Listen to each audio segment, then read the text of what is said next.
Buenas tardes. Vamos a dar inicio a esta sesión. Hello, we are going to start this session. I would like to thank all of you for being here present today, and I would like to thank all of those that you're following us via streaming. Today,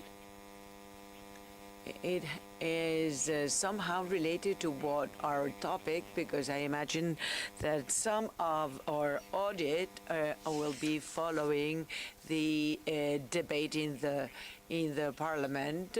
And when we mentioned that we were going to organize this, we didn't really know when the investing ceremony was going to be celebrated in the Congress. Today, it is a very special day for us in the CIS. On the one hand, we have the book published by the Alaminos, that is the methodological, and we are going to speak about a reality published by the Alaminos, Antonio Alaminos. I think that the reality of the Spanish political situation here in Spain, apart from its analysis, it's a reality of a political degradation system.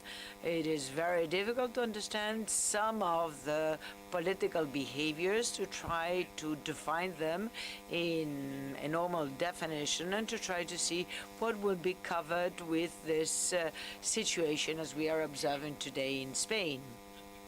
There is an important situation today in Spain, and we have a debate, that who is the winner of some elections. We've always understood that the elections are won by the party or the coalition that is capable of organizing a government. Or in the case of Spain, for example, in which we have a system which is not a majority but a proportional system. But even the majority systems, we can see the paradoxical system, as we saw in Trump and Clinton, that Clinton had 3 million more compared to Trump. So actually, the one that wins the elections is the one that opens a government. The rest will be a situation as what we are seeing today in the debate that we are showing online on television, which is being followed by many Spaniards, but those that have won the elections, but they do not have enough votes, and all of those that belong to another system, for those that are saying this, that we are totally against, and why are we going to vote? So we will have to consider systems in order to know what do we have to do to receive the vote. But in any case, this is super difficult in such a manner that this has to be solved through the idea of trying to convey this idea that the potential president will defend some behaviors, and that is a minority report that is in the investiture, and it's a quite strange situation, because the reason to vote is that in a specific case that somebody will be convinced and vote in order to be against, then the motivation of voting would be a new event. And that is very, very complicated, and I don't really understand how many people amongst us are able and capable to understand the situation. all of those that understand will not be able to complain that they do not understand the book of the Alaminos. So in the previous debate, and Antonio Alaminos has received a couple of calls for an explanation, an additional explanation of the book. He will have the floor now. But the paradoxical situation would be that we are observing specific situations that are very, very difficult to explain amongst the professors, the analysts, etc. And we have even reached the situation that in very papers have been defined as the generosity of Alamino was immense because it has included my name. But the first thing that it was written from this book is that it not existed previously. So here you have the model, the book exists, it's a fact, so you have to be able to understand from the Minority Report to George Orwell. So this is a debate in which the book has to be interpreted in the an idea that we have to forecast very complicated situations and very complex situations.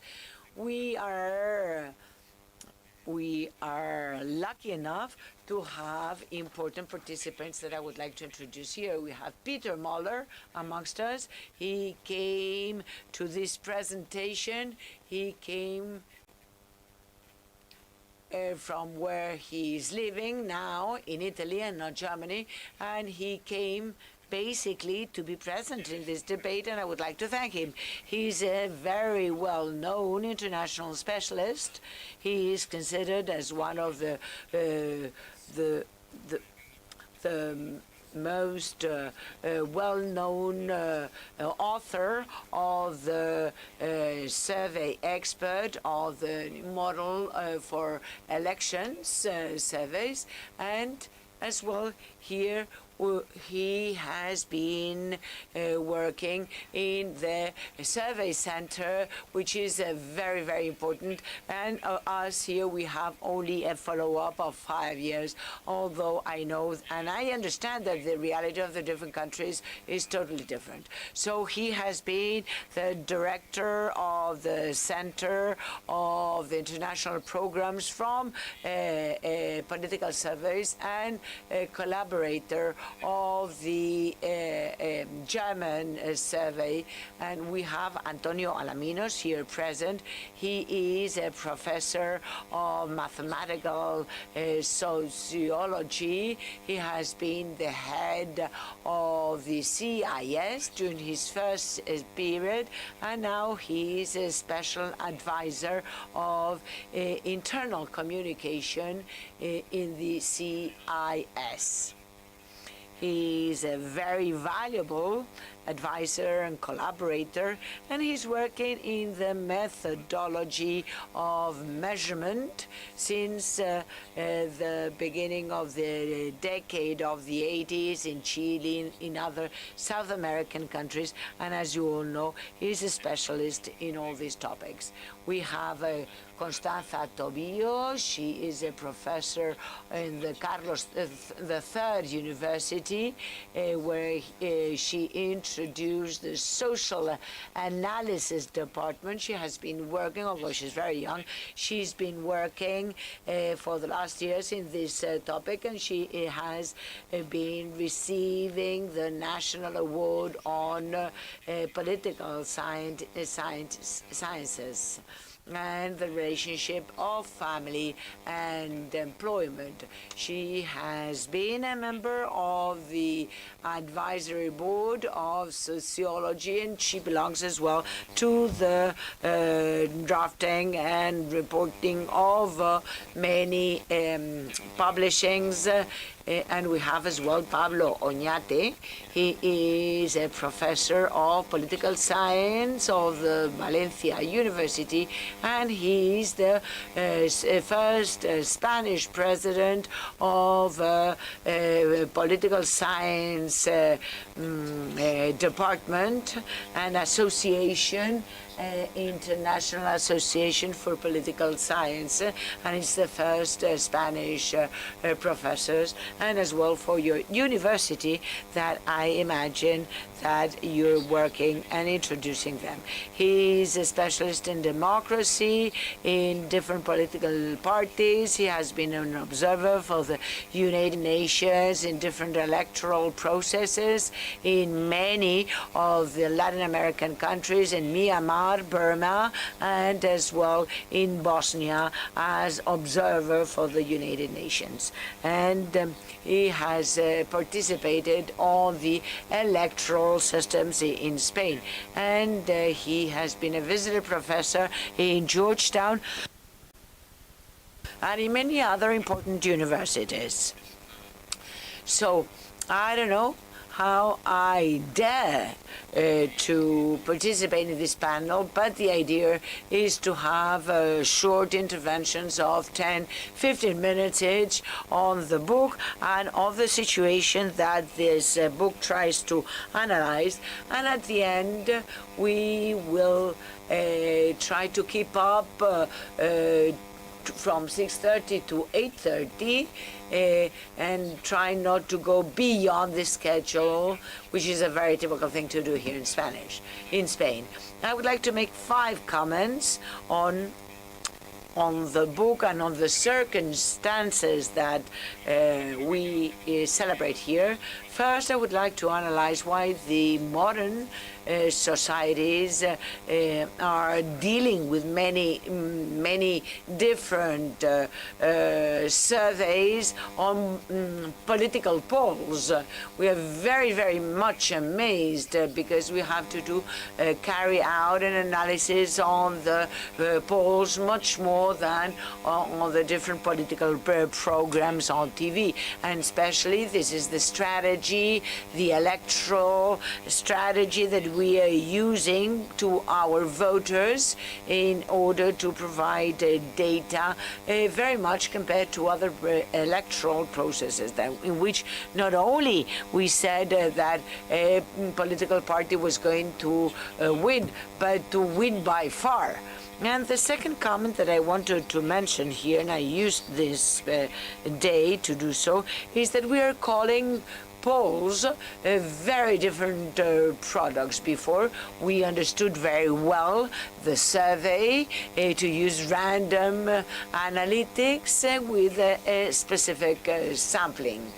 And now, under the name of polls or surveys, perhaps that sample is used very little interviews and they're not rigorous enough, and they use panels of people that they participate and that they are paid for answering these interviews. So here there are many different processes for these surveys and these polls, and this has been declared and said. Sometimes it is said that there is an interview to a certain group of people, certain population, and the sampling of the population targeted is not explained. So the abuse of this name of surveys or polls is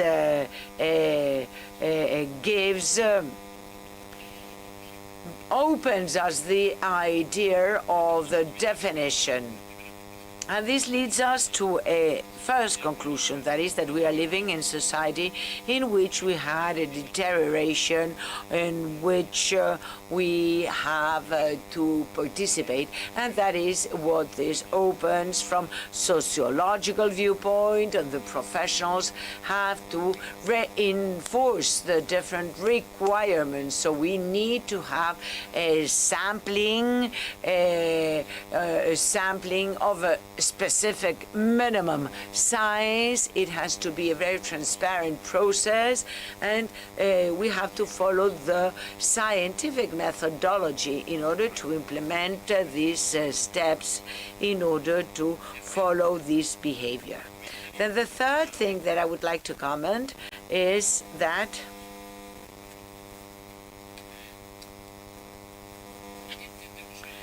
we have to understand what we understand today, what is a rigorous survey, and what is the information provided to us by this survey or this poll. What is this information? What is this data? This data have to be borne in mind that at least a minimum of 1 out of 10 people in which you try to reach does not answer. So at least 90% of the population is out.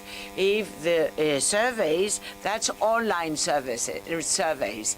But after the other modality, that is to go to the different homes, and after we face the problem that when you ask them what party are you going to vote, 70% of the population, they say that they have high probabilities of participating. So this means that 30% of that population, which is 10% of the huge target, does not provide an answer. So we do not know anything about them.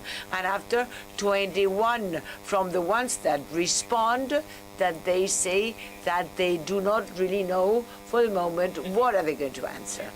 So, and that is the difficulty of this book, that we have to consider different variables, that from the very little information that we have, a very little percentage of the population, what can occur in an electoral process that will have would be celebrated in a couple of weeks later. So this means that we reach the sociological reality by different approaches and with a lack of information. The fourth comment that I wanted to put here on top of the table is the social reality, and the political situation has nothing to do to the situation we were living 25 years ago and 50 years ago. What is the first phenomenon that we observed? That is the disappearance of the voters.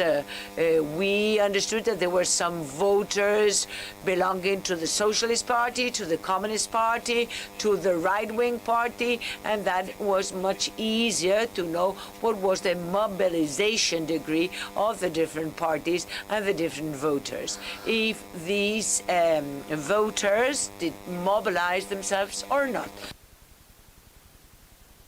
Amongst the people that they vote always to the same party, and that is a post-electoral survey, that they always say that they're voting to the same party, that is 29%. So we have 70%. The rest of the 70%, they say that they vote according to what they feel at that specific moment. And this means that there is an important volatility and the phenomenon of what is defined of being a useful vote. And those are the data provided by the electoral poll that was carried out with 29,000 interviews. So there is a 29 percentage that they have their decision taken before the campaign.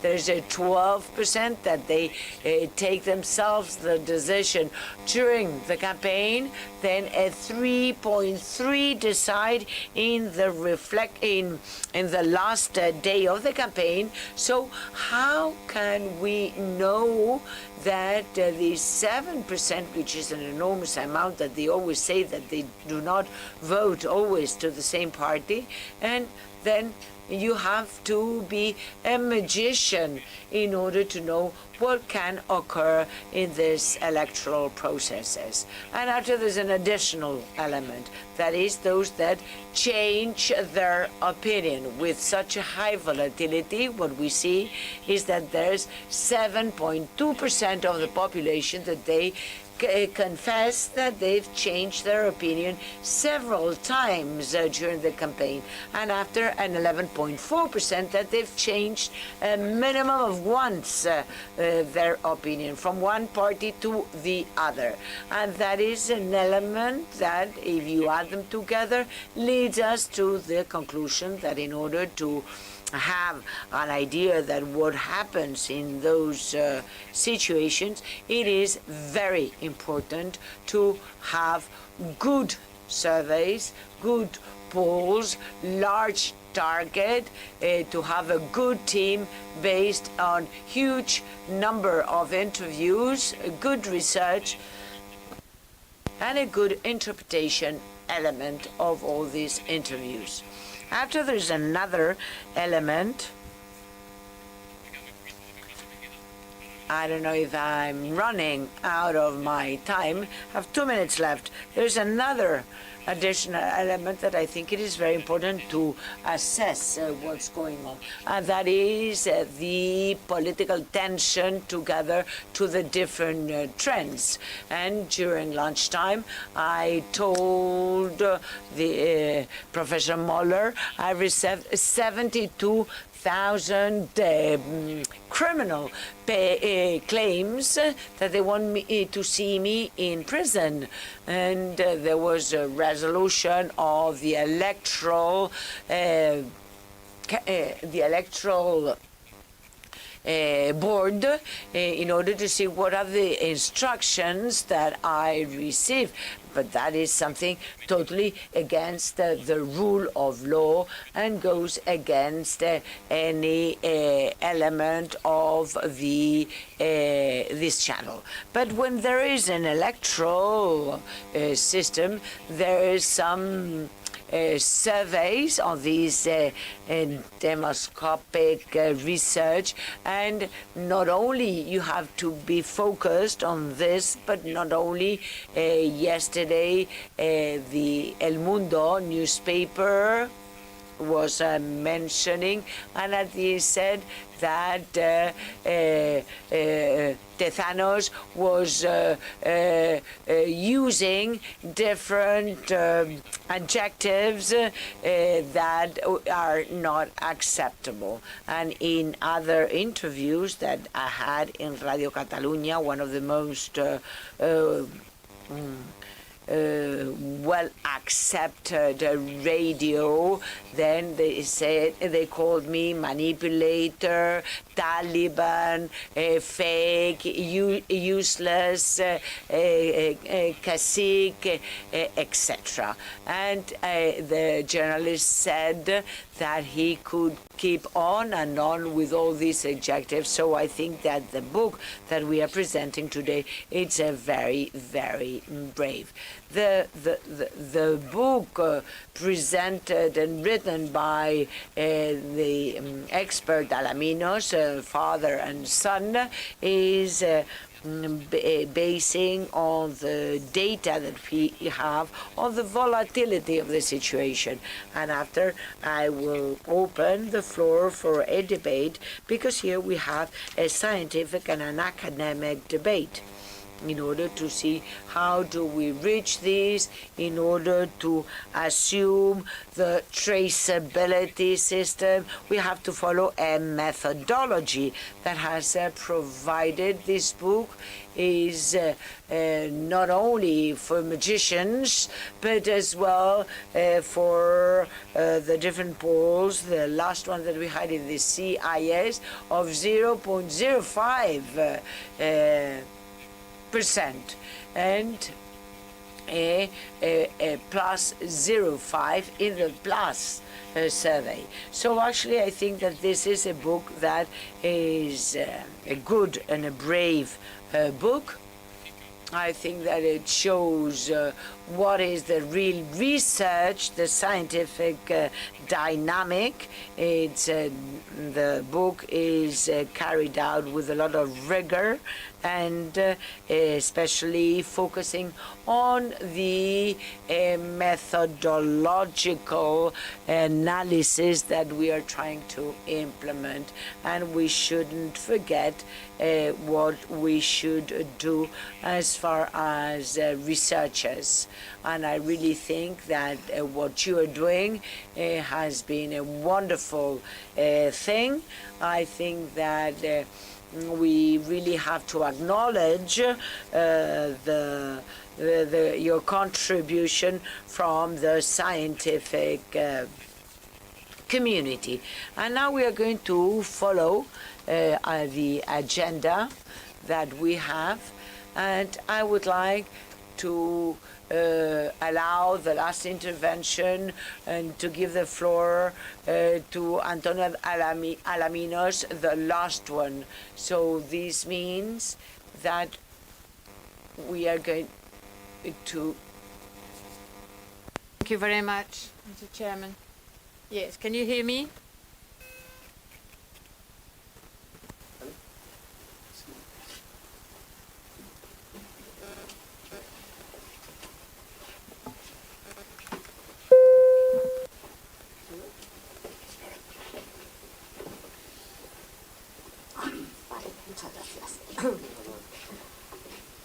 Bueno.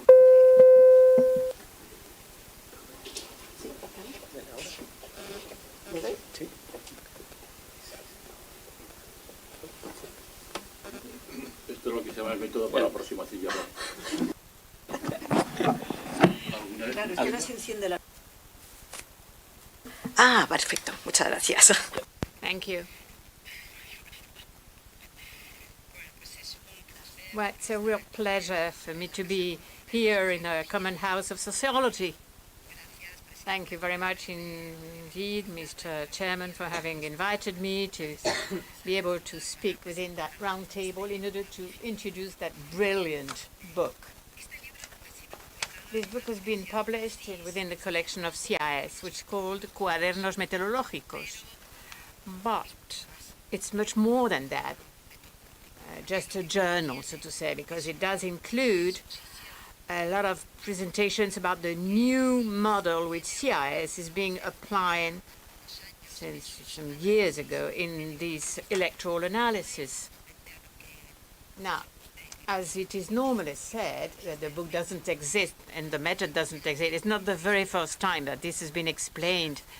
And we explain the way how we carry out electoral surveys, because each of the surveys, as you can see, has got an explanation in our internet. Really, there is an explanation, but here it is a much deeper explanation and much more in depth as to the specificities and basic elements about the inertia-uncertainty model. Now, why does that model emerge, so to say? Since some years ago, there is an agreement on the fact that the old model about electoral analysis and electoral estimates based on experience, that is to say, basically based on the Wharton, yes, aspect, is still a model which has come to an end. It doesn't reflect correctly what really happens in the sociology of the world of elections. Now, this has happened in our country, that change, and as well as in others, for instance, in Germany, where, as the authors in the book do mention, about more than 20 years ago, most of the surveys did fail drastically, trying to weight, really, the result. The old model had a problem it didn't value really the change. And what happens now? We are facing a situation in which the model will call it revolutionary. I mean, in electoral terms, I mean, of course, not in political terms, due to the repeated and unforeseeable variability within the parties and elections. And this has given rise to two important effects. First, we can understand the increase of interest for electoral surveys, because we haven't seen clear-cut cycles about the increase or decrease of political parties, which would allow us to align the trends. We are still speaking about political cycles, but we still have political cycles. We have some doubts about it. So this is why much more surveys are being carried out, much more than before, based on the media and commissioned by the media. And this has an enormous impact. And there is a real growing market of electoral surveys which feed, so to say, a pressure on media, and it is growing. And the media are, most of them, private companies looking for more audience. And there is a second effect which has created that kind of revolution. Due to the more electoral uncertainty, as Professor Tezanos has just mentioned briefly. And what does it produce? I mean, the campaign strategies based on the supporter who is going to be considered as the winner. So, bandwork effect. Everything is possible, so to say. In the bandwagon strategies, the surveys are fundamental because they do create a favorable climate around one electoral option, which is considered as being sure and obvious in Europe.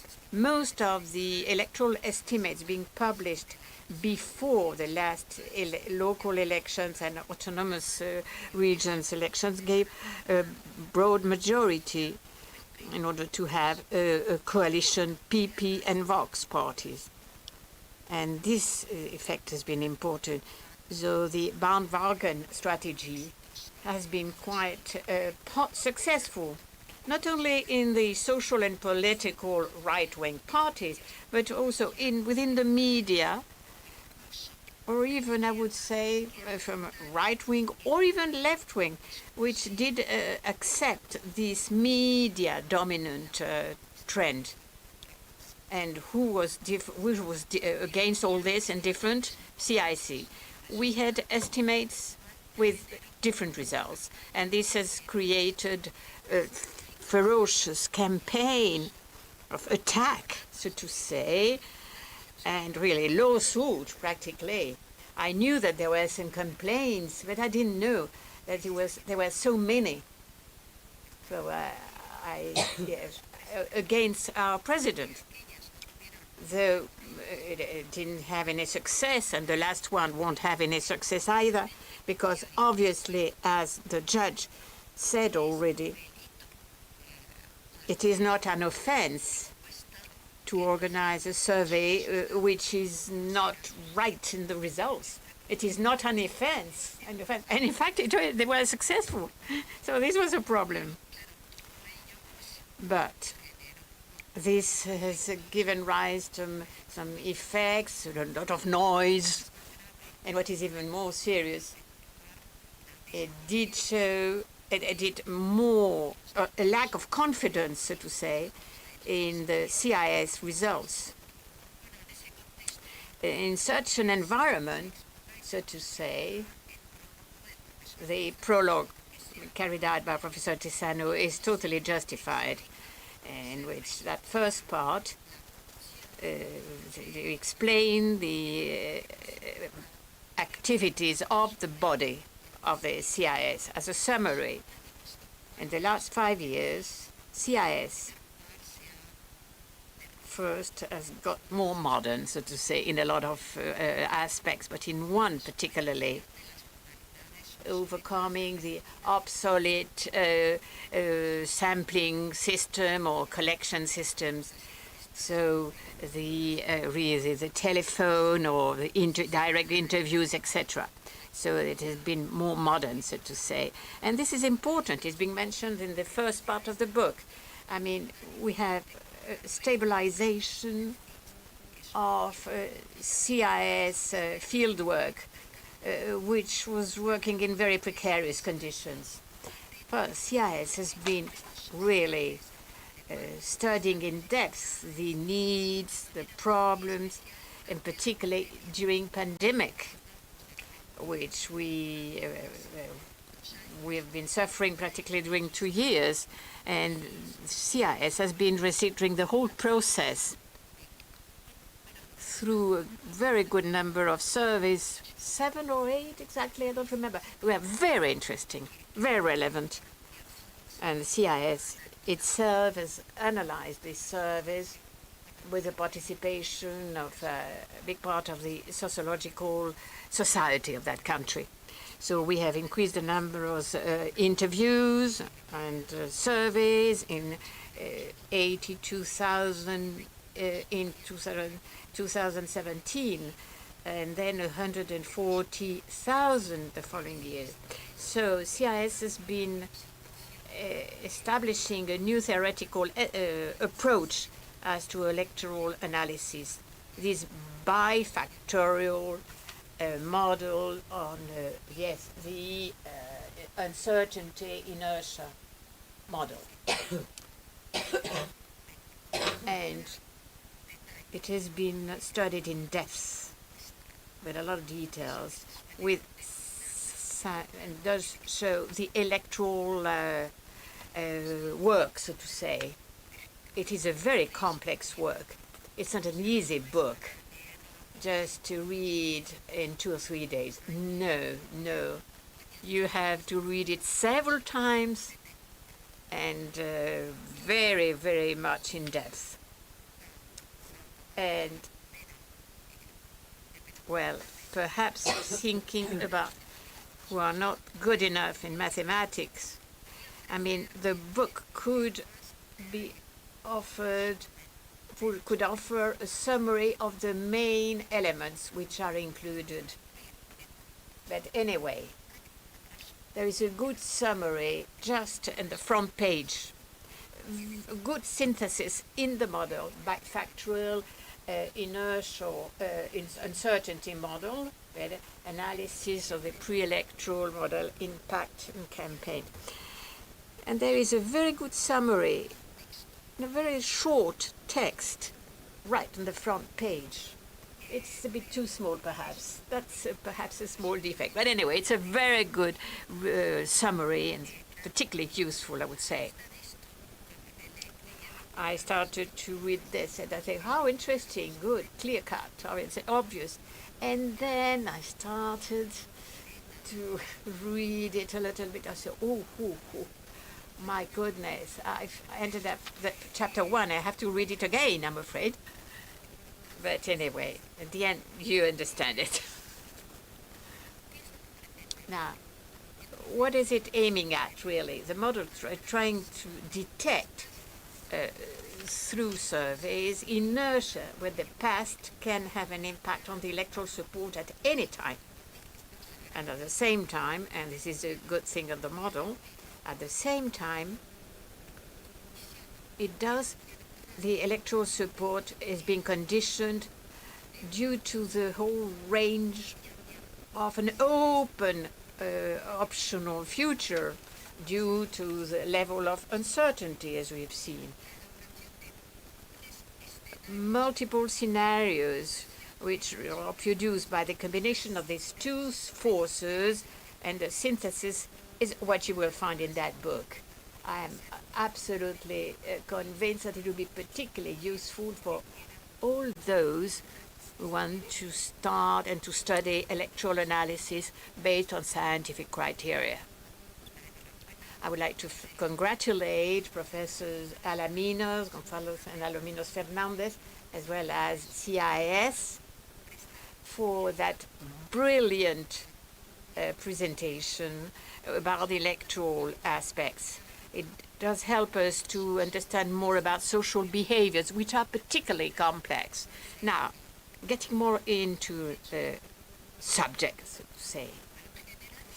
In general, we do agree on the fact that the changes in the decision process as to voting are obsolete based on the traditional approach. So it was to clean data about the preference of the responder based on the past known already, and taking into account the different electoral cycles. The new model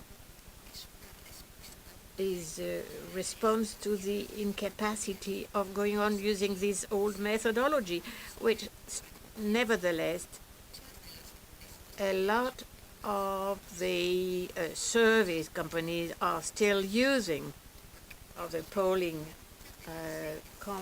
company. A lot of them are still using this old model, and there is an aspect which is not said implicitly, but I mean, the previous approach was trying to find the intention of real vote, which could be really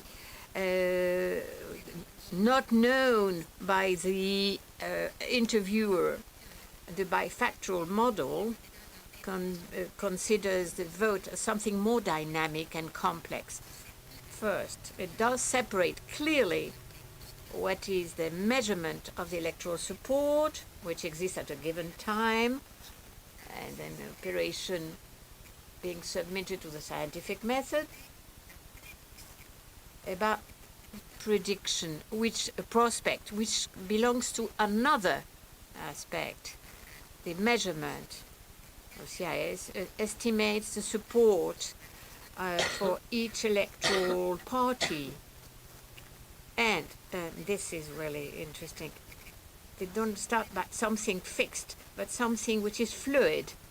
So this responds much better to the liquid society which we are facing today. There is uncertainty. The voting decision is not static. It can evolve in one sense or another, but not in any direction, because if it were that way, we couldn't understand anything and we couldn't say anything about the electoral trends. So we are trying to detect what are these possible evolutions, which are quite multiple, but not all of them either. And the model, based on the different scenarios, which are based on inertia and uncertainty aspects. So it is outside a scientific approach, such as it is being considered in that book. This is something which could be discussed. But, I mean, the book is referred that way as to foresee, to anticipate the effect of some elements from the electoral campaign or uncertainties about the final result. The measurement in the format which we have out of that model will facilitate the forecast, because the measurement allows you to reduce prediction to the scenarios which is considered as more probable. There is uncertainty, but not all is uncertainty. There is one part of the electorate which still goes on more or less firmly, will go on with its electoral behavior. For the previous vote, in that case, will determine the future vote. This is an inertia which Alaminos-Tezanos model has included. Now, the new aspect of that model is uncertainty, which appears in the development of two dynamics: for the standard volatility and the strong volatility. The standard volatility is being associated to electoral behaviors with progressive changes, and the important role of inertia and a moderate uncertainty related with the participation. The other context is strong volatility. And what is being introduced here is the possibility of more intense changes or total changes due to the fact that the electors or the respondents have more and more doubts about expressing their voting intention. And this is particularly interesting. And the model is not adapted to electoral models which we have seen with the appearance of political parties such as Ciudadanos, for instance, with a lot of support against PP in the first case and against EIU and PSOE in the second one. So in that situation of strong volatility,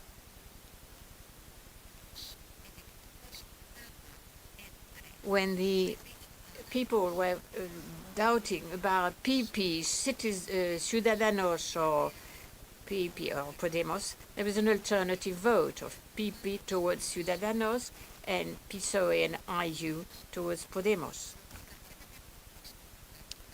In the strong volatility in the elections of 2015 and 16 could explain perfectly well the results which we got at that time among the different political parties. But, curiously enough, the strong volatility cannot explain or doesn't explain much the results on the autonomous regional elections of 2023 in the uniprovincial communities.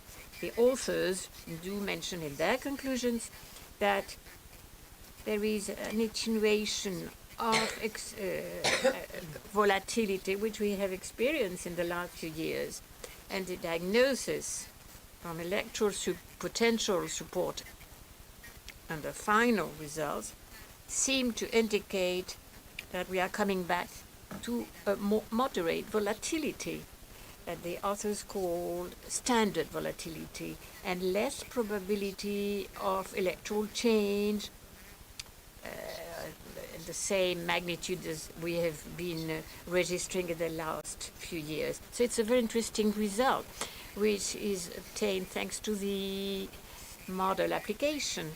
So it would be very interesting to adapt it to the different autonomous regions, and particularly to the general elections of July 23rd. So high volatility in the last few years, which are being decreasing now, makes us think about the type of change which are produced among the political parties in our country.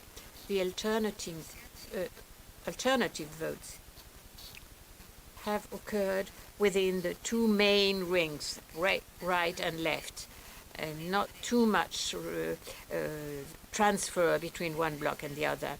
So in our country, it's different from other countries, for instance, in France, where the restructuring of the party system has broken the two wings, so to say, structures. The big center, which invades a little bit in the left and on the right. And that has given rise to the old Republican parties and Socialist French party to peripheral area of the parties. So in Spain, this process could have been carried out by the Ciudadanos party, for instance, because Macron had inspired from what Ciudadanos was doing, trying to get a big center, right and left center, so to say. But this political strategy in our country was not successful, and finally Ciudadanos disappeared. Now, about inertia, based on the Alaminos-Tezanos model, we can see that there are important elements which are perhaps a bit well known, such as the difference between left-hand wing and right wing in the voting system. For the right wing, some reminding previous votes is important. This is what we called past inertia. Whereas for the left-wing parties, the probability of participating versus abstention, what we called inertia as to future, gets more important. There are other two new elements, and which are very relevant indeed in the model, apart from being very complex from the mathematical viewpoint. There is a theoretical dimension in that model, which is important and very relevant. So what is interesting is the dichotomy, emic-etic dichotomy, which is a very good thing because it comes from anthropology, and it overcomes other dichotomies which are much more simple, so to say, based on the opposition between the objective and subjective aspect.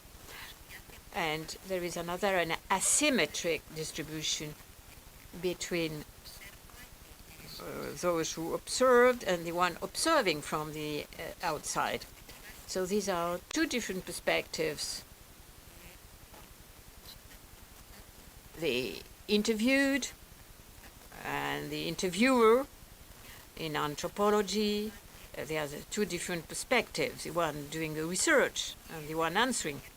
And it is an open debate, and the authors do mention several times that the CIS, as a public administration, has to present only emic data, that is to say, not modifying at all what the respondents have said.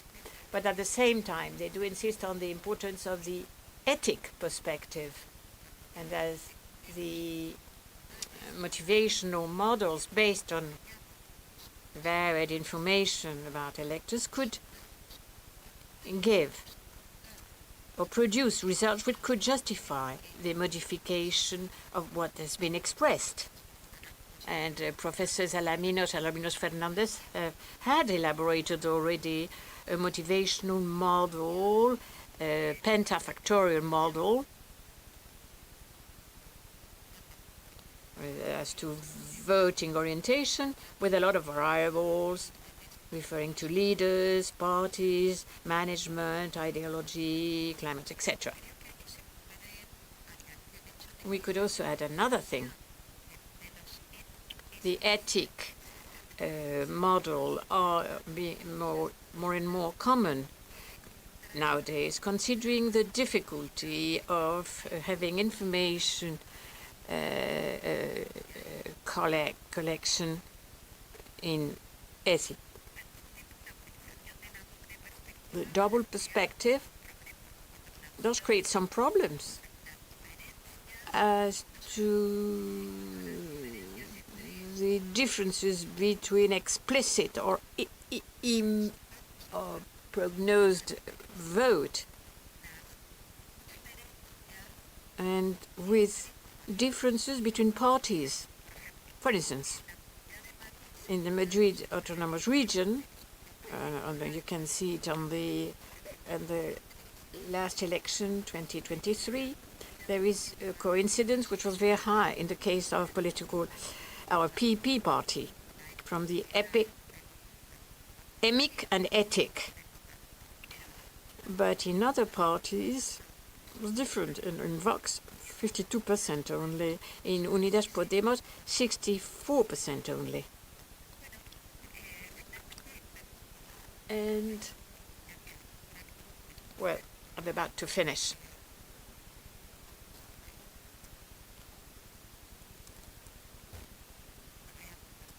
Yeah. Something for the debate afterwards. Now, these books offers to the sociological community and to institutions, etc., a methodology which is original and useful at the time to measure support, electoral support in a changing environment as complex as what we know. And it helps us to measure the effect of electoral campaigns, which is particularly relevant too. So we expect a lot from the models of these, the application of this new model, particularly considering the last election, July 23rd, which is, yes, with the, in May, the local and regional elections. So we could say that this result could explain that phenomenon. The phenomenon could be particularly useful to understand the last parliamentary result. Thank you very much.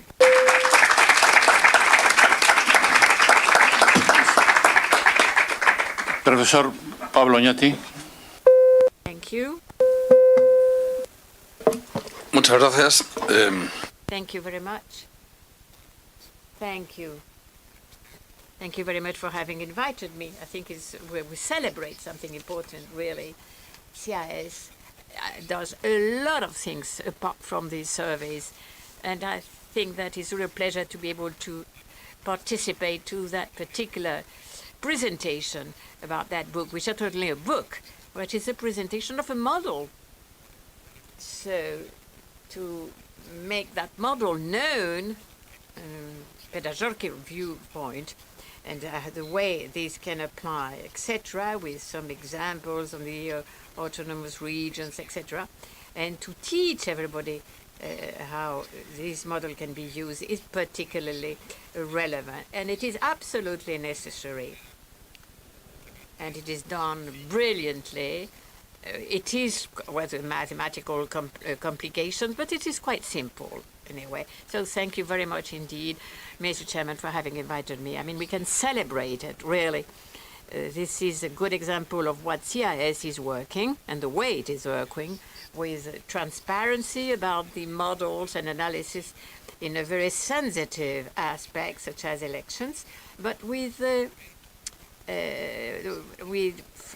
really helping the research, as we can see that it is offering the scientific society a particularly useful model, and really for everybody. Now, I remember that, I mean, some Chinese would say, I mean, we want to live an interesting period, all of us, in the last 50 or 60 years. We've had some political, electoral behavior which were very special, but very much more simple, much easily detected and forecasted. And I mean, we could see that we can foretell really the result. There were some different aspects which did explain behavior of the citizens, that it could be foreseen. And it was quite stable too. But later on, from the political evolution, anyway, when gradually the political systems have been improving, so to say, and then with from that period, which has been very difficult but quite simple, a lot of political changes have occurred from the sociological viewpoint as well. And this has given rise to a real change in the reality as the one which we are facing today. The cultural change, etc. It does explain a lot with a new dimension above what was considered as cleavage And overall social changes make that the political changes totally change, really, and the structure itself. The authors, such as Habermas in the 80s, spoke about the need of analyzing the political conflict with a different approach. We could overcome the traditional approach based on classes, etc., and that having a cultural approximation, really taking into account these governance structures, etc., etc. So Charlotte Klitzel, as well, in the 90s too, said that when we analyze the political behavior, particularly as to the elections, is not considering the reality. It's not sufficient to just have a unidimensional approach, which could be based on the common analysis of material conflicts, so to say, well, middle class, upper class, etc., or if you want more state or more companies, etc., more corporate approach, etc. I mean, we had to take into account the social cultural governance, as you say, and we had to take into account how our citizens do not have a coincidence rationally, so to say, between what they do think and what they behave during elections. So things are not so stable. So Alberto Lucis, at the end of the 80s, defined the citizen of really looking for identity aspects or factors. So again, a new element from the social viewpoint, which can show us, I mean, the change of political behavior is obvious. And some behaviors have become obsolete totally, particularly the models which were being used at that time for estimates or sampling estimates or analysis about what could occur in the future elections. But, well, of course, this had to do with a more complex political system, particularly from the 2015 election. We've seen that the substract which did appear gave rise to new parties, Unidos Podemos, Ciudadanos, etc., and then Andalusian parties, regional parties, etc. So everything is getting more and more complex. But this comes from that change, the social change which has occurred, and these different authors did mention already. And yeah. In the case of Alfonso Guerra, that normally gives very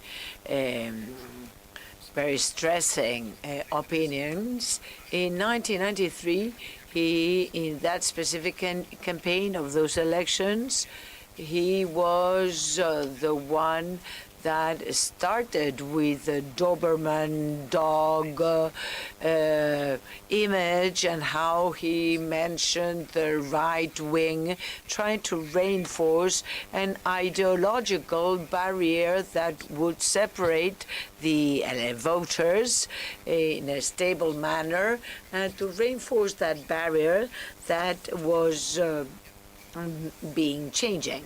And there were some citizens that they were changing their vote that was very, very stable. So this volatility has been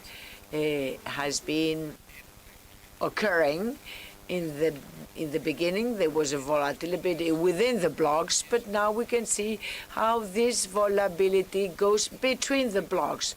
This means that this volatility, which is much higher since 1982, since 2019, not only high volatility from the parties of the same bloc, but now there are more parties in the same bloc.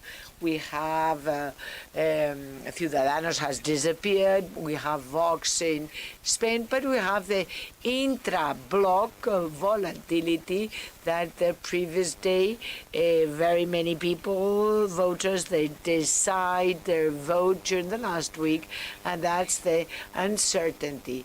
The bipartisan, this definition in order to articulate the political behavior is not that efficient, not only in Spain, that was only effective in 1/3 or 40% of the population. In Everkich, for example, of the transit, of the situations that are totally different compared to what happened many years ago on the spiral effect that concentrated all the political parties. And here we can see the analysis of emotions in political behavior. So this emotional component of this behavior is more important because there are more and more voters and citizens that they vote based on emotional criteria and not rational criteria. So it is very important to add that emotional parameter in the analysis of the behavior.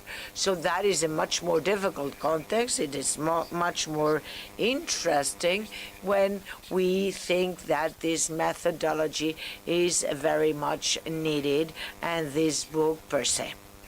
So the old analyses are not anymore useful because we have an image of our voters that change from the spur of the moment, and there's not anymore any efficient mechanisms in order to proceed to that analysis.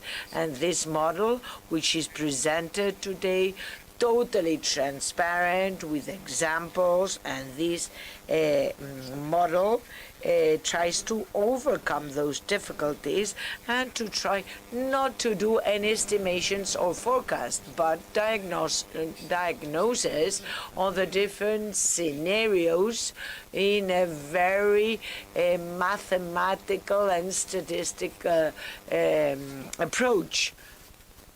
And as Constanza was mentioned, at the end, even you might find the book very difficult to understand, but at the end, you manage to understand with the different examples. So that is the bifactorial model of inertia and uncertainty based on motivational cases, the pentafactorial, the analysis of 5 factors of the leaders of the different parties, the context, and bearing in mind an important sophistication of the different options for the different parties with a normal volatility or a standard volatility or a high volatility with 39 scenarios for the different cases and 78 cases of the different scenarios. And always in this book and in this with this model is always implementing the EMIC view or approach with other applications. This could be reached if we implement an ethic approach to see the impact of the different political campaigns. So this is an important contribution. The rest of the models are not that useful.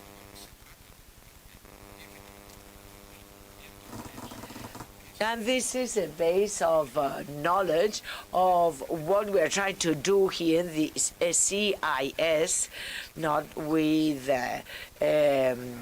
complaints, but to try basically to contribute with the different models and the implementation of the different examples and models, as Constanza mentioned. This is a very sophisticated system, statistical engineering in order to reach the results that we mentioned.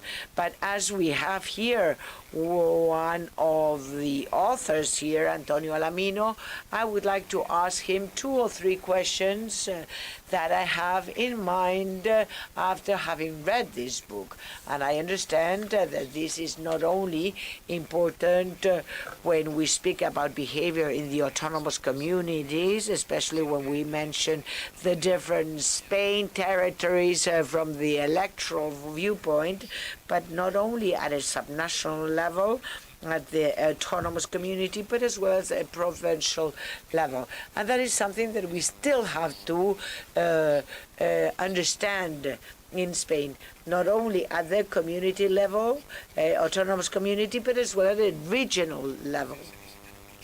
The provinces date from 1873, and nobody is going to doubt about the limitations of the provinces, but yes, in the case of the autonomous communities, and therefore they're very interesting analysis that they are mentioned in this book, but I imagine that that would be an implementation of this book at the subnational level, which is something that is being the case and more under the different signs of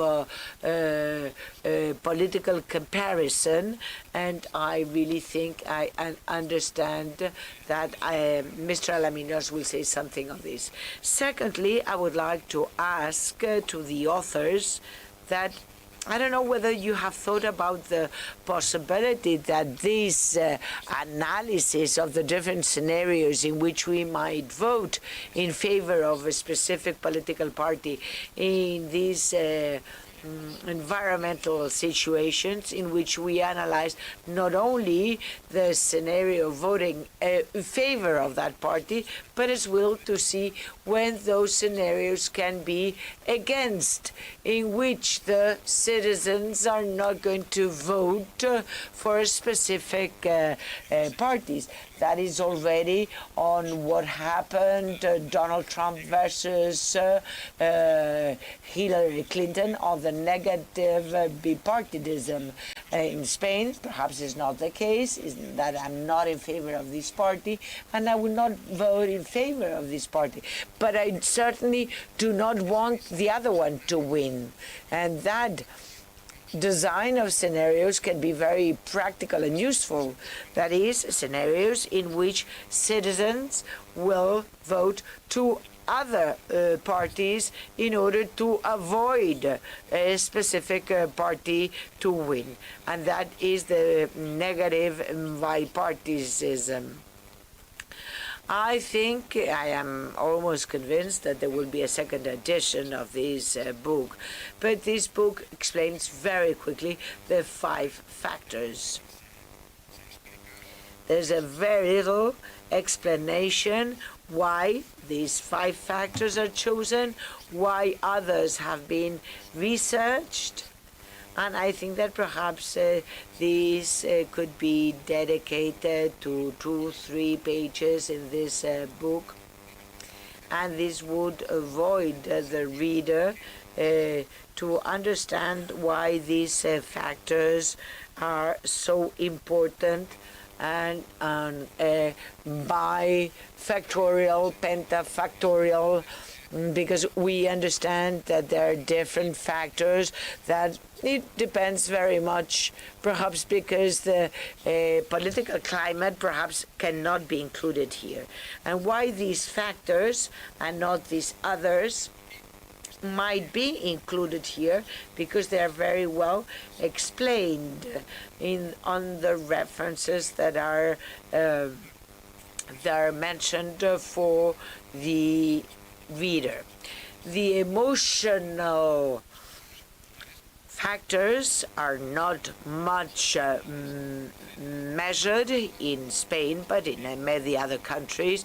There are many surveys based on emotional factors and parameters, but I understand that that will be more and more interesting and more positive in order to see why our behavior might change and why the bifactorial factor could implement the emotional conglomerates or emotional clusters in a more rational manner. And in order to conclude, I think this contribution is very important, especially when we enter the emotional parameters.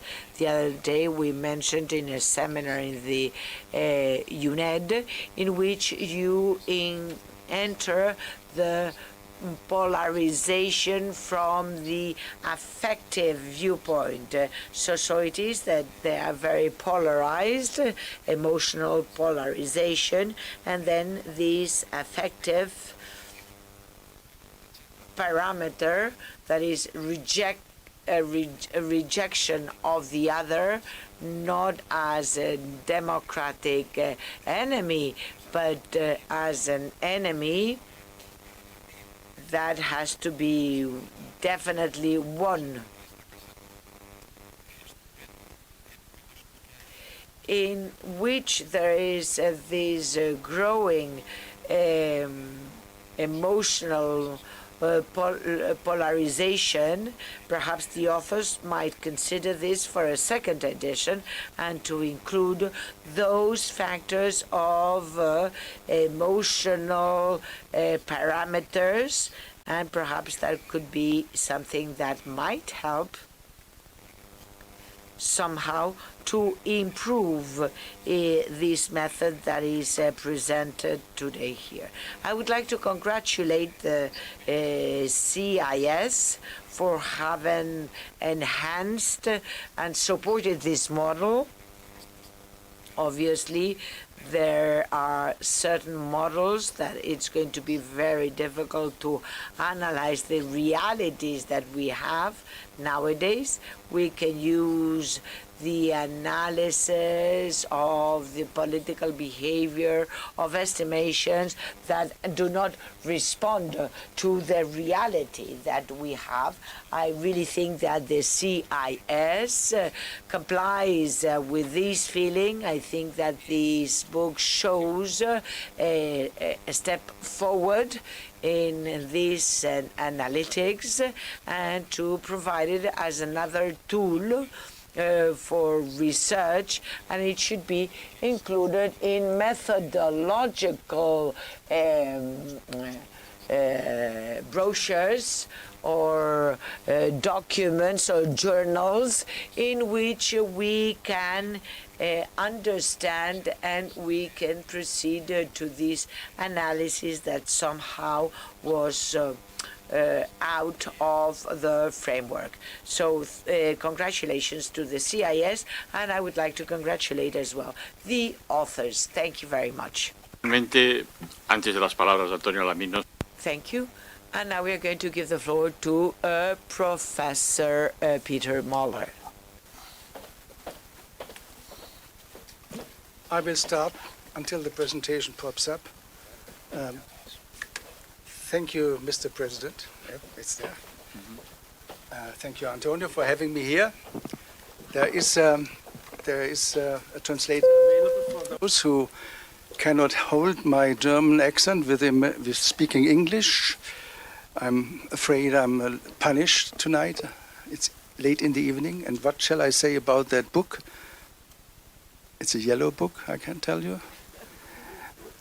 And it's much too thin.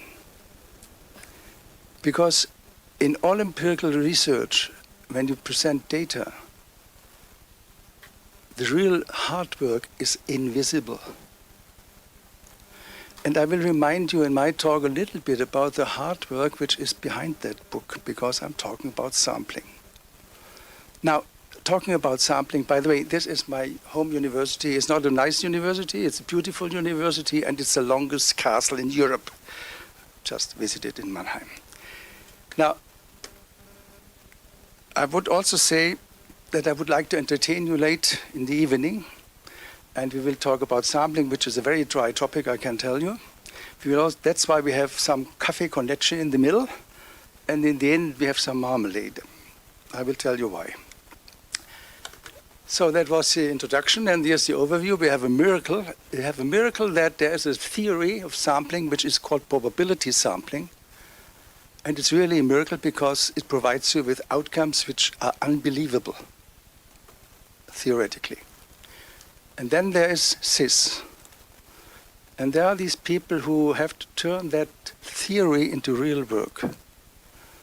When you hear about 80,000 interviews or 140,000 interviews, you have to imagine there are people talking to each other 80,000 times. Or there are people answering 50 questions. And then you have to collect this data and you have to make it into something. And that's what's underlying that book, this hard work. Now, and I call it a morass, because it's in some places, and I'm not talking to you, I'm talking not about you, I'm talking about some people who claim that the miracle of sampling theory is also valid for web interviews, because they want to have this wonderful sunshine from a scientific theory on something which is absolutely valueless, if you say it. And another word I want to say, because I'm a foreigner, I will not go into these interesting political discussions you have currently in Spain. But it occurred to me, methodology is always a good way to out. And the other thing is, if you don't like the message, you always try to punish the messenger. And this is the messenger. And I think this is the tendency you have in some families, in some dictatorships, but you shouldn't have it in science. So much for politics. Now, what does probability sampling provide? If you have a real probability sample, and I will tell you later how it is defined, it represents the population. You can represent 1,000 Spanish people. No, 48 million Spanish people with 1,000 respondents if you have a simple question. If you have a more complicated question, you need a little bit more. So you can represent the population with a few cases. You can test something. You can say, is it that if Barca wins against Madrid, that the mood in Madrid is not as good as it was the day before? You can test that. And you have an error margin. By the way, the mood is always down when your home football club loses. And also it allows you to determine how many elements, how big your sample should be. That's part of the theory. And finally, very important, if you have studies over a long time or across countries, up to now the only known sampling frame which allows comparing studies over time and across cultures is probability sample.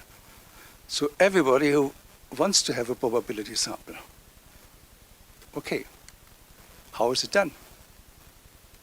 In the textbook, you have marbles. Always you have marbles. I don't know why marbles. Most of them are red and black. Mine are different colors. And you close your eyes and you pick one after the other. And after a certain time, you stop. And then what did you get? You get this representation. But one thing is important. If you look, how many do you need? And what you can see here, at the end, the big thing is the increase of precision. You reduce your error from 3 to 1%, but you need 10 times as many respondents. And the magical number 1,000 comes from this distribution. You need more if you have subdivisions, if you have localities and have regions. But this is the thing why This is so wonderful if you have simpler questions. So, and what do we get when he picked up these marbles, eyes closed? You get the distribution of colors in that box. And this is it's a wonder. You have only 1,000 of 48 million, and you know exactly, more or less, plus minus 3%, what color distribution is there, how many reds, how many blues, how many blacks. That's the miracle. And here's the definition. You must randomly, blindly, without prejudice, select elements. And you must know the probability, the likelihood, because you can also calculate how your fingers are. If it's further down here, it's not so probable, more this. And more important, and this is, you have to really keep that in mind, it is not allowed that the probability is 0. That's one element is excluded from being selected. So this was the theory. Here comes the real life. People move around. People do not wait at home until an interviewer calls them. They have moods. They have just some discussion with a partner. And you phone them, say, can we talk for an hour with you? And they say, I cannot tell you what they say. And some people do not belong to my population. I do not belong to the definition of a survey in Spain. I'm not living in Spain. I'm a tourist. Now, if you do street surveys in Spain, you will have lots of people who do not belong to your population because there are so many tourists. And there are some people who do not like to be asked anything. It's time for coffee con leche. Can we have a discussion how much, what is the proportion of leche and coffee in a coffee con leche? I would say just let's take 70% coffee in the beginning in the cup, 70%, and then 30% leche. Now let's do a test. I drink half of that cup, and then I pour leche in it again. And I do this many times. And when do we say, sorry, this is not a coffee, not even a coffee con leche, this is something. How often can I do this in a way I'm violating the definition of coffee con leche by doing this? And this has to do something with what happens in real life sampling. Ineke Storp, you should remember that name. She's one of the few people who didn't talk about survey non-response and non-participation, all these other things. She did a real research. And that's the title of her dissertation. And I would say this is a nice title of a dissertation. And this is also the first page there. And what she found was the following. They had a survey where they had the names of people they wanted to get. And they did everything, and they got 70 of 100, let's say. So 30 they didn't get. Fine. Then they did something in addition. They went for these 30 people. And you know what they got? They got, again, 70% of these 30 people. And they did it 3 times, and then they stopped. But there seems always to be this 30% whom you don't get. So the delusion is quite clear. If you have a good survey, you lose 50% if you're lucky. In some surveys you lose even more, but we will see what happens. And now let's turn to this web-based sampling. And they have typically less than 30% coffee in it, which means less than 10,000 people I contacted, and I have only 30% left. 3,000. 7,000 I lost. They're gone. And my example is now an academically driven survey in Germany from my university, who has now 24% left.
panel. Now, this panel is finished with the intervention of different authors. If we have some time for a few questions. Yes?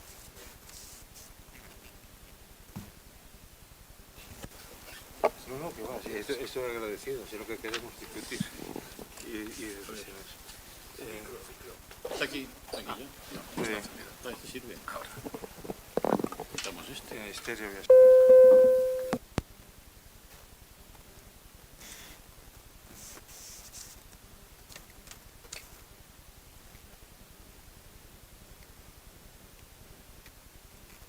Muchas gracias por...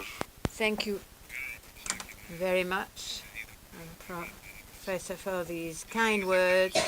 Yes, I have taken notes of your comments. Yeah, perdón. Muchísimas. Thank you very much indeed. Sorry, I was speaking in Spanish. Sorry. Thank you very much indeed for your comments. Yes. Now, yes.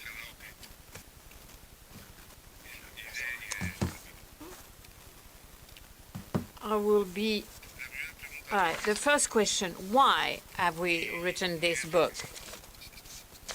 I will be quite forced.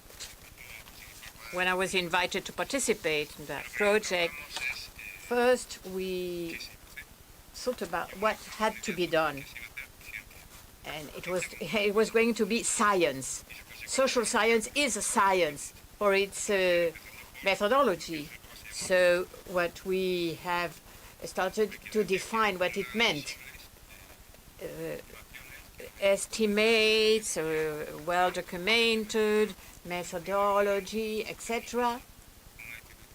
I mean, as a scientific institution produces a measure, it has to be explained, the reason why they use it. And this book is application of the method. It is an application.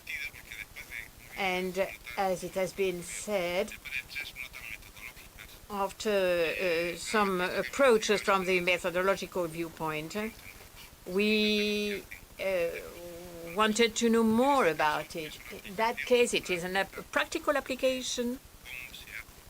It explains how it is done, a survey. And I think it has been explained along these lines. But the curious thing about it is that, yes, well, I read an article which could explain that the book didn't exist. So I was a bit perplexed, really. And a highly documented journalist saying that the book didn't exist, I say, what the hell is that, really? Well, it's not a final book. It's just a starting point, so to say, a starting point in order to go on and to discuss about it and to introduce to the scientific world something which didn't exist before. So, I mean, the measurements, scientific character, explaining the methodology, etc., what normally seems to be invisible. But what is the problem with the electoral estimate? As Professor Peterman has mentioned, though it hasn't been seen, we are having a methodological change. And what is important is what the measures and what the figures mean. Otherwise, it will be meaningless. And everything outside a panel couldn't be interviewed. So everything is randomized. So this is quite relevant because the research is not based on probability. Where are we, really? What are we talking about? And this is the invisible aspect which we have. We have been speaking about it in CIS, and they're trying to improve what is being done, the probability, etc., etc. It is the basic battle which we are fighting for. And this can explain not only the sampling, but there is another aspect as to the operational aspect. when we learn how to have inquiries, we must have only one question, and the question should be coherent between the other in any type of questionnaire. But we have a PP voter, Vox, citizens, etc., which could answer perhaps the same thing at a time. It is a situation which has not been envisaged. And somebody could be at 3 different environments at a time and being coherent. And it is a challenge. I mean, people could have some doubt, which can be true. So this doubt which exists, it is objective, and we have to solve it as much as possible. So per se, it is an important challenge. And things get more and more complex. Why? Because it has been said here, the general context has been quite really favorable for science. When we started to say that we were going to apply a model, etc., there was a real storm. CIS is changing the model, CIS is doing this or that, etc. In such an environment, I think it was very difficult to work correctly, because science needs a quiet environment and objectivity. So, and in that sense, as Professor Fernández, in a few months, we were able to reach a measurement system which has been useful. There is another aspect which I will just mention: the lack of transparency in what is being produced in the media says a lot about social sciences. I mean, to admit that something is being published and doing things that they shouldn't be done. But in fact, we are speaking about science. So it's an illustration of the situation, because it has a practical application in electoral environments, etc. I mean, best practice is the best and the most important thing. Example of best practice. In France, they have the Commission des sondages. And what is it? Survey commission with an objective to try to avoid, to impede objectively the publication of electoral surveys. We could have an influence on the free determination of the electorates. That is a law. It is being translated and really signed by the President of the Republic, etc., with a lot of independent experts with no relationship with the media or survey companies or polling companies. Now, an example of in the autumn 2021, Cluster 17, a company has published had a publication in Spain as well. And they published some surveys, and these survey commission wanted to know more about the way it had been done. As the information was considered as not being sufficient, there is an audience organized. In addition, saying everything about has been done on the field, how they had used the estimate model, etc. I mean, if you transform data and transformation, if you have processed it, you have to explain the way you have done it, etc. So a meeting is organized, and in that second meeting, the company is being said that they had made some mistakes about the respondents, serious errors.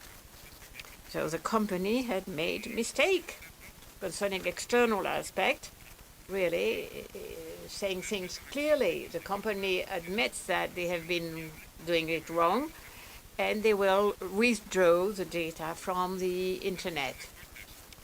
Yeah, the survey commission is publishing the results and saying that this information is to be withdrawn from internet.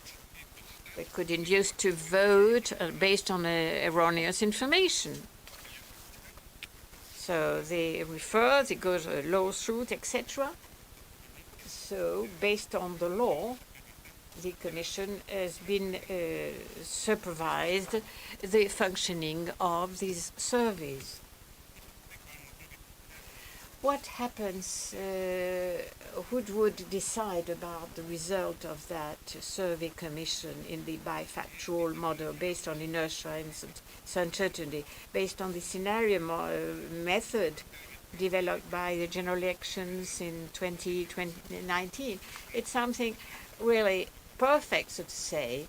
You can see how CIS is doing the surveys. We have mentioned all our data, our sources, etc. Well, it has been done. As Professor Constance has mentioned, in France, the same thing has happened, in fact.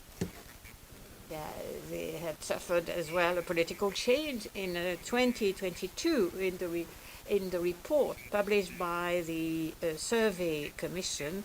They admit that considering the amount of difficulties, and this is interesting, because in some cases that the media want to explain how things are, but in fact in France the same thing was happening, exactly what we've been living here into 2015 and even before. It also occurs in Germany. What happened? The occult, they didn't hide results from the right wing. So just, of course, an estimate is based on those who have participated.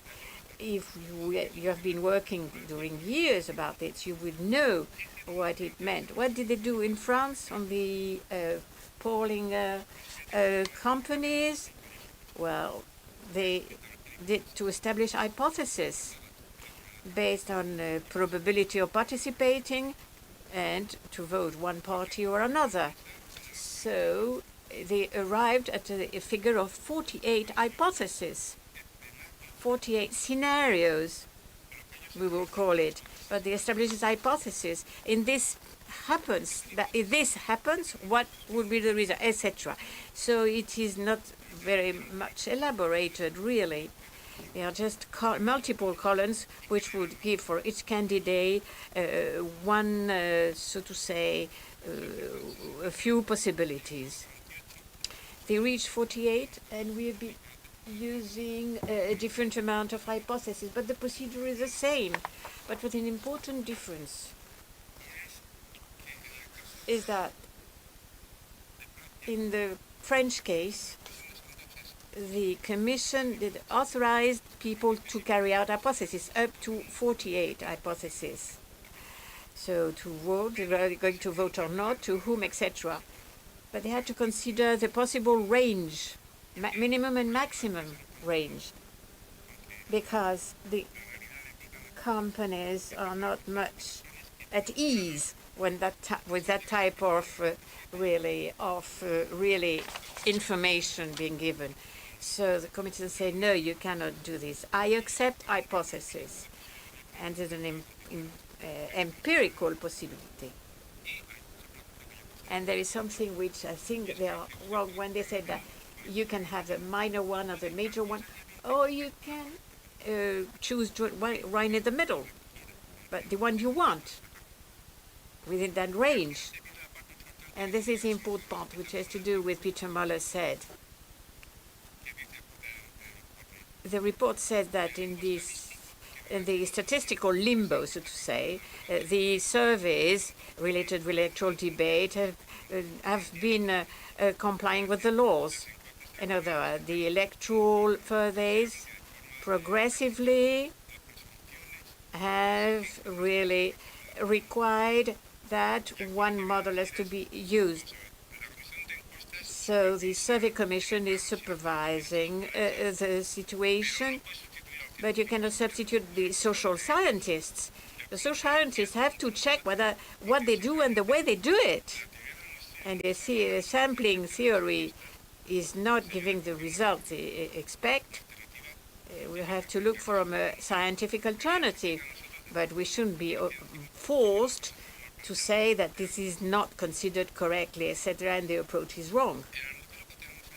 In the model which we have in CIS, apart from that it had been a few years before,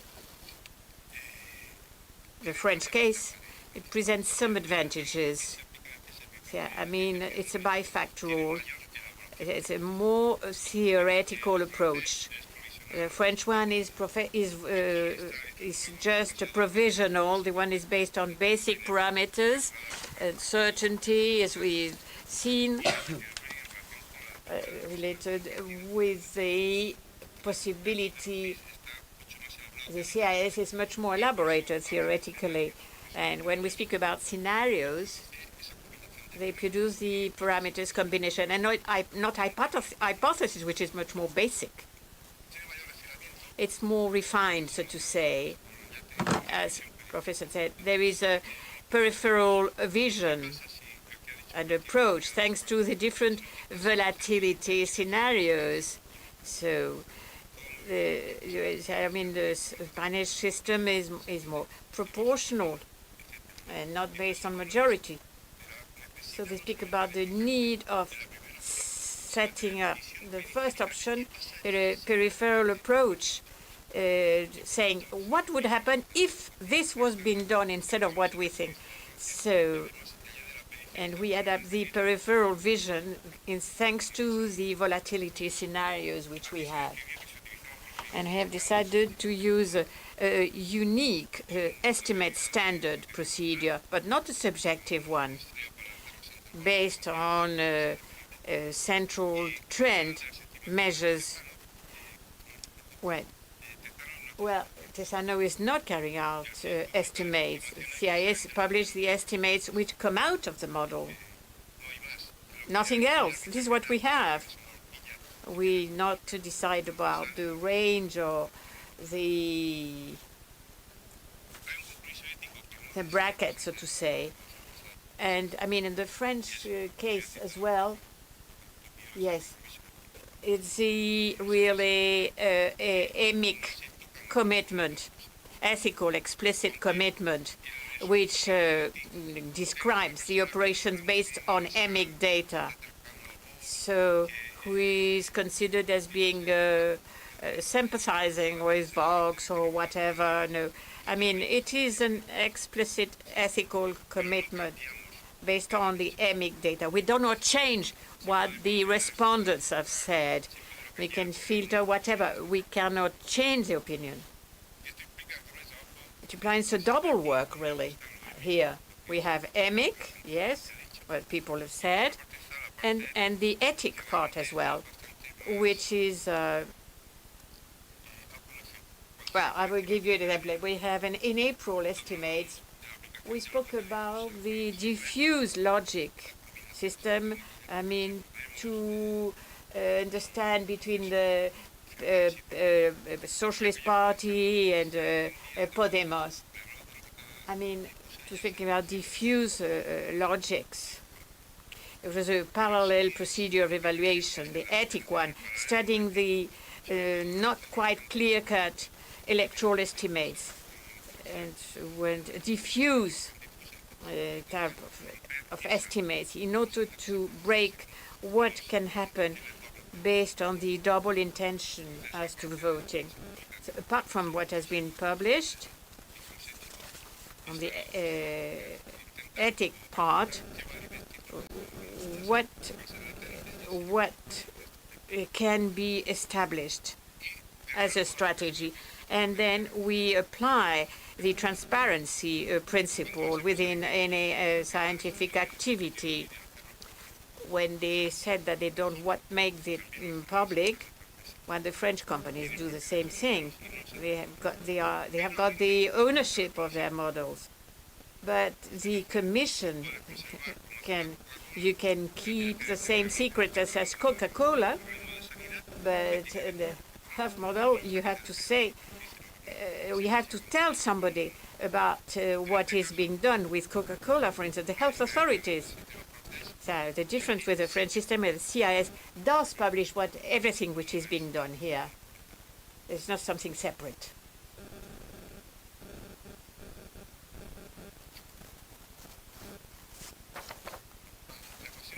So, in the Spanish case, in a lot of countries too, the paradigm, or even in France, got some limitations. There is a bad practice about the social research. So, and there are some examples, at least 2 examples, which for any social scientist, I mean, they would know about it.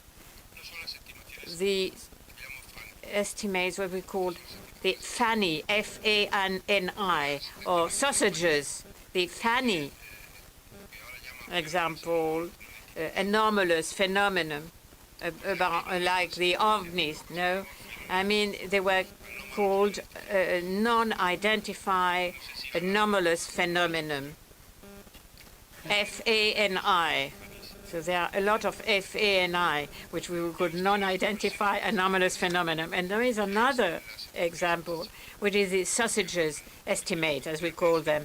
I mean, there are a lot of F-A-N-I estimates, put them together, and they come out, all of it, a sausage, yes? So we ignore what is the content of it, knowing that the kind of systematic, you have a lot of researchers, you assess the way they've been done, you integrate the results, and you get a final result, as if you were making sausages. But you don't know how to do it if you don't know what the things have been, how the things have been done. So you are not carrying systematic research, just a sausage, and you publish it. But they called, the mother of all these surveys, let's say. Yes. So, in fact, and I will end up with that point, the explicit objective of in France, of this commission is that not to contaminate or diffuse false information, fake information, or giving an information for the electors which is not authentic. So in our commission, it's exactly the same thing is happening. Publication and not being documented can influence the free determination of the electorates. And a journalist like Suyamed spoke about the bubble. The bubble, that may think that PP will have an absolute majority. As a journalist, I mean, it meant that CIS was not doing it right, etc. And because it went against all the others. And this is a problem, the conflict. Yes, for years, the conflict between what is scientific action, science, we know what science is all about, and what is manipulation. I mean, not documented information, etc., fake information, etc., and which are present in the media. And this is a quid of a question. Yes. Otherwise, it would be too easy. We will all be friends.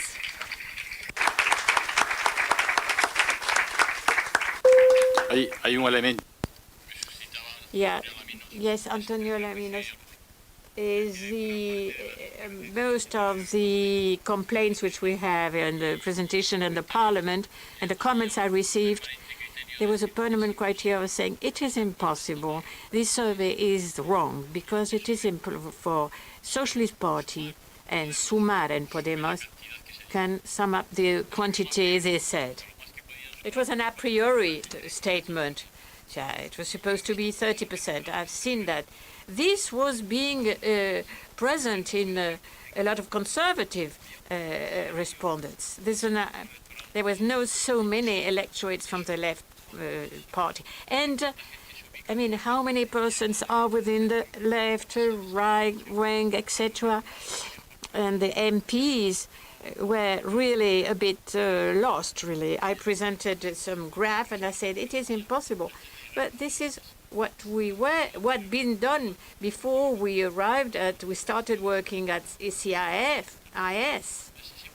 So this kind of prejudice, ideological prejudice, an a priori approach. But what is happening in Spain and in other countries, the same thing is happening even in the US. It is a political phenomenon, which we have to be aware of it. These polling companies are being bought by some sectors. Some are still working with multinational companies, and even some political parties have tried to get information, and they know that they would lose important customers, the multinationals, etc., corporations.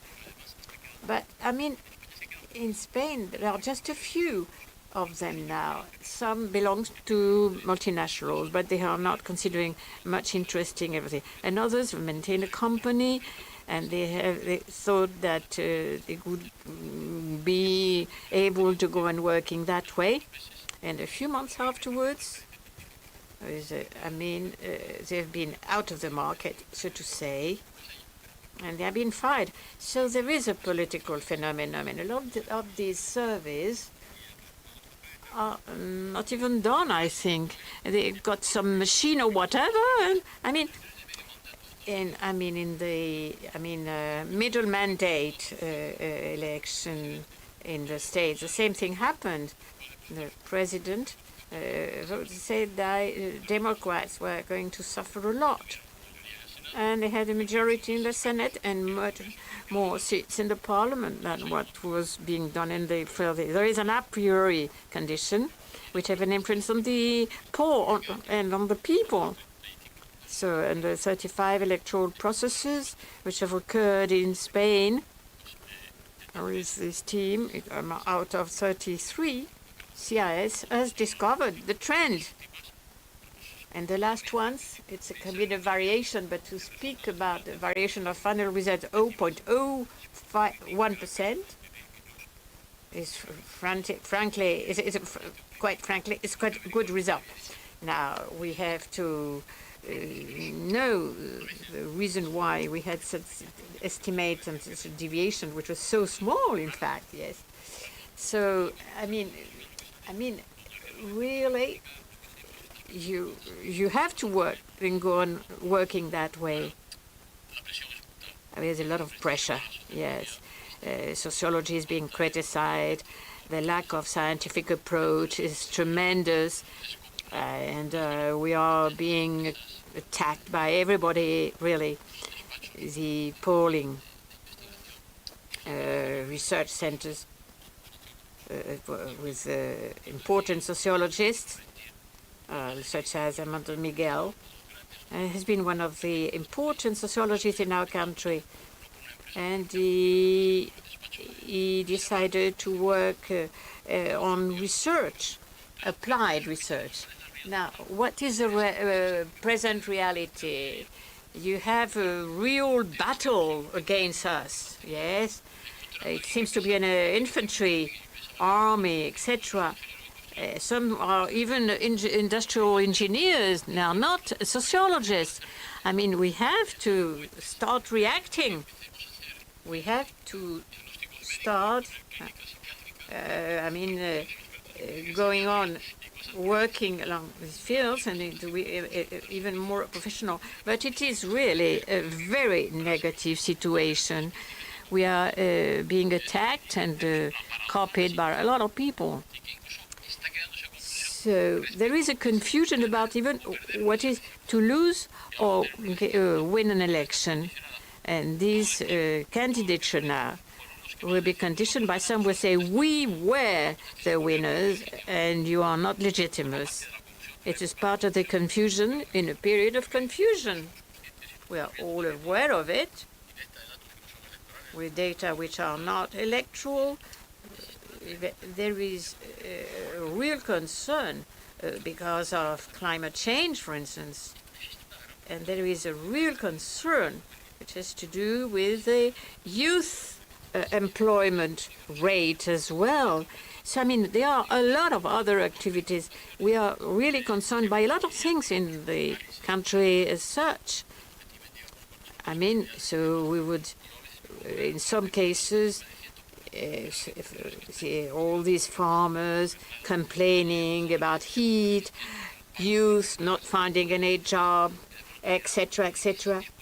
And they would say, what are they discussing about in the CIS? I mean, society is really concerned, and we sociologists and politologists, we have to start working in global analysis and thinking about the present situation and what is being required. I always given the intelligent observers, say, analyzing what happens on the planet. So now, I mean, to really considering what is being said by the media, which diagnosis can be done? The democratic system is still discussing about what does that mean to win an election, but we have been studying this in the first year at university. There was a subject on civic behavior, etc. No, I really think that the merit of CIS and a lot of sociologists is important. Yes, here I'm ready to face, but CIS, it's a complex institution, and I know that they are all working very hard, and all these surveys based on analysis, different approaches, scenarios, etc., etc. Our web page will be renewed recently, etc. It will be very modern, being well adapted to modern needs and requirements, etc. So it's a work based on the teamwork, of course, and really interviewers who are working in the field very hard indeed, with 150 interviews per day, for instance. And this book is part of that mutual and work as a team. Now, vale, 5 minutes and then we will stop. Jesús de Miguel. Vamos a darle una palabra de medio segundo a Jesús de Miguel, que nos va a decir algo sobre eso. Sí, sí. We are going to open the floor to the public. I think that José de Miguel. The presentation of a book is like a baptism. We have to congratulate you for 2 reasons. First, because it's very interesting. 344 pages that I've read, all of them from the first one to the last one. You will be given a prize. And a double congratulations, because not only the book is very interesting, but as well because it's the first book on Spanish sociology of a father with a son. Father and son that wrote means that both they're father and son. And I don't think that there's any other books of Spanish sociology written by father and son. So we have to congratulate as well your son. I don't know if he's here. I think he's in Germany, somebody said. But this collection of these methodological brochures or journals is a very good one. The thing that I would claim is this book deals with uncertainty, and there is a lot of uncertainty within the book. In what sense? If I wanted to repeat something, it wouldn't be possible to redo it, because these journals, when you speak about an interval or a scenario or an average, or if you don't say how this has been done, then it would be there is a second average when weighing. This weighing factor in which it is very important to know what is important, what is strong, and what is less important. I think that the panel has been a wonderful. This is a baptism of a new book, and we are all very, very happy.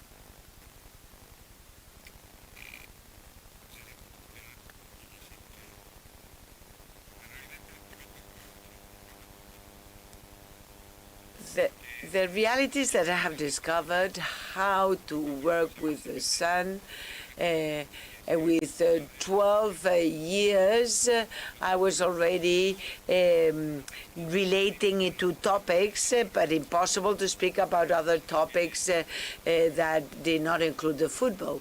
So I think that I have supported him. I have used his TRA, so as he knows exactly what I want to do, and I know, and he knows how to do it, there's this synergy. And after, the book is 340 pages.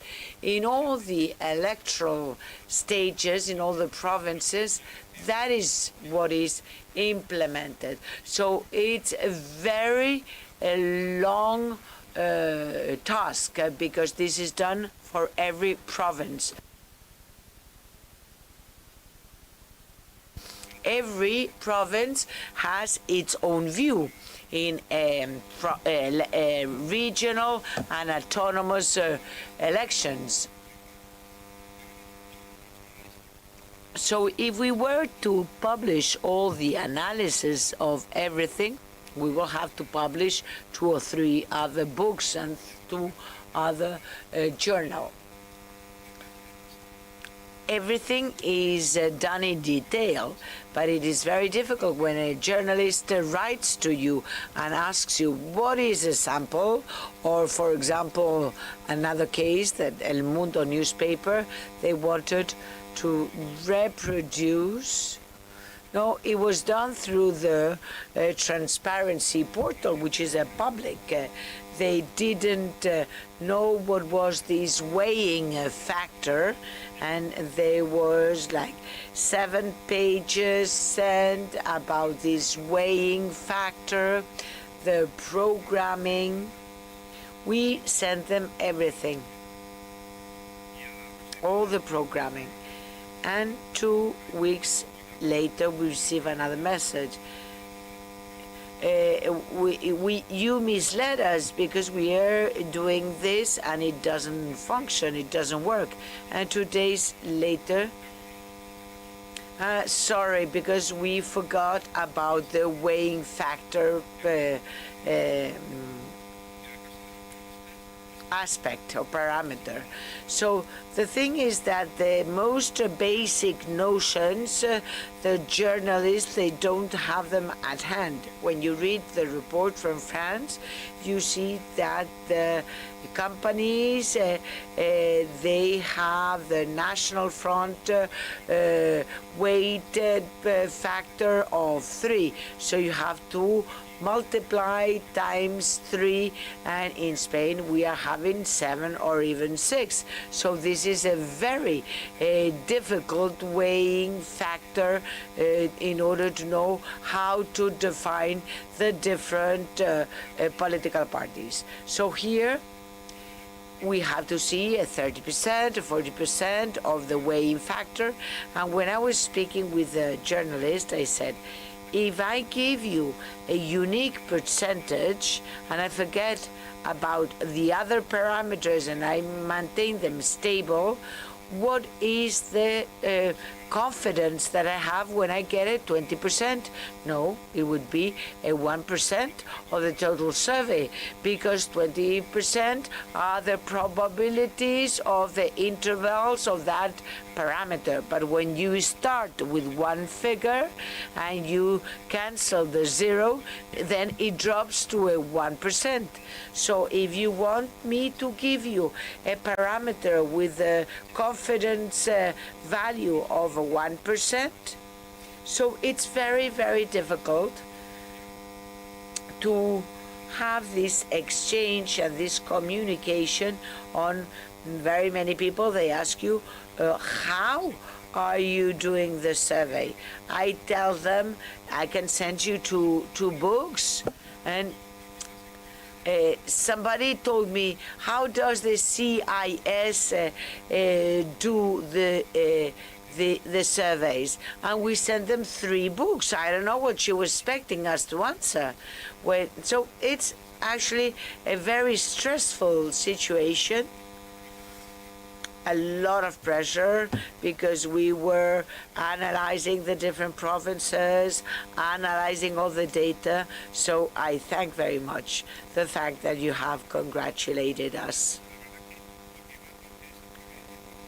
I think that the most interesting thing about this application is whatever can improve the result. The basic objective is this is what we have on top of the table. So we have to open the discussion, the debate to all the scientists that might, then you start multiplying the factors, and then you find that they're a much wider number compared to the sampling.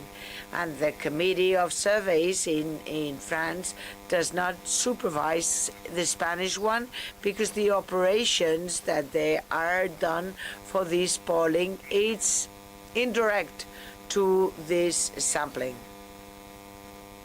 It is done based on provinces, and it was done in Castilla-León, but when you have Castilla, Soria, the León people, so at one point you don't have only an autonomous region, but a multifactorial within, and it's much more tiring and much more complicated.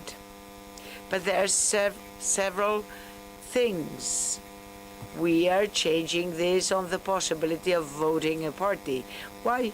Because of economy. We need to use the same number of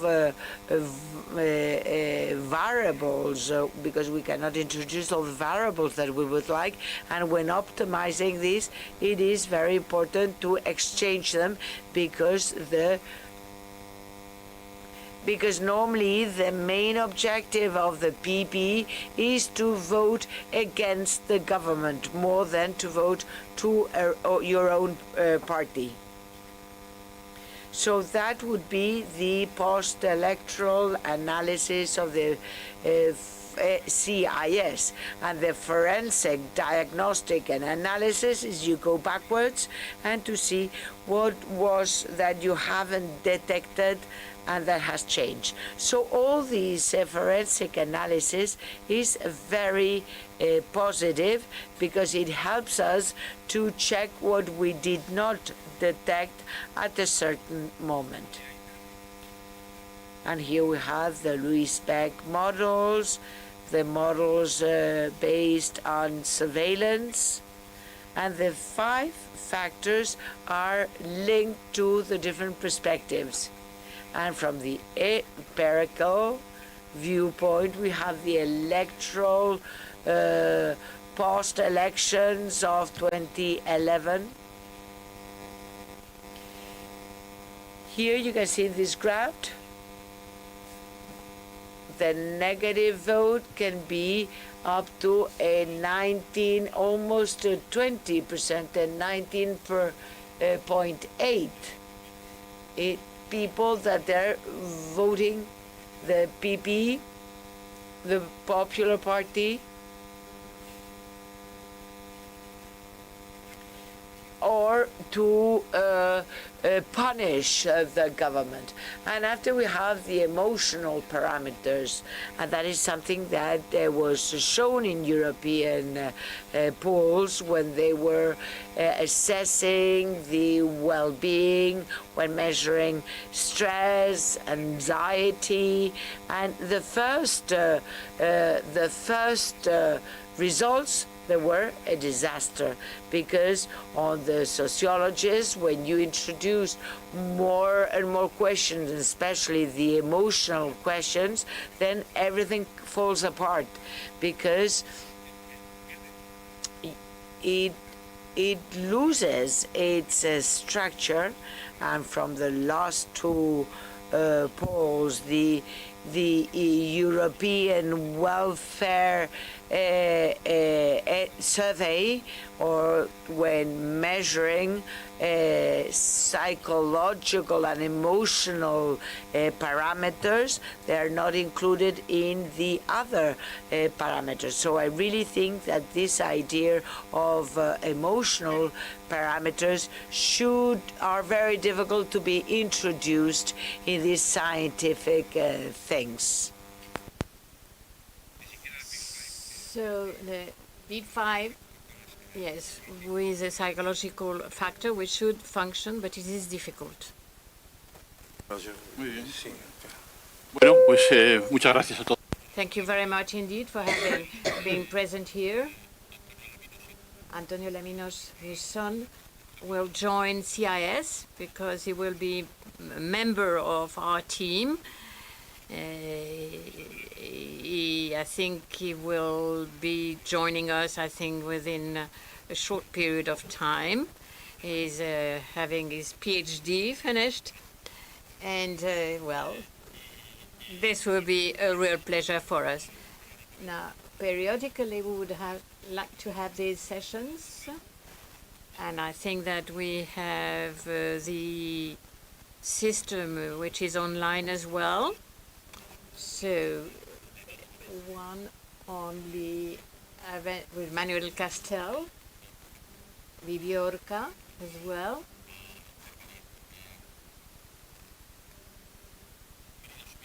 Medina Subiras, Vilca Diaz, which has been working with Venturi in the last stage. Thank you very much indeed to all of you.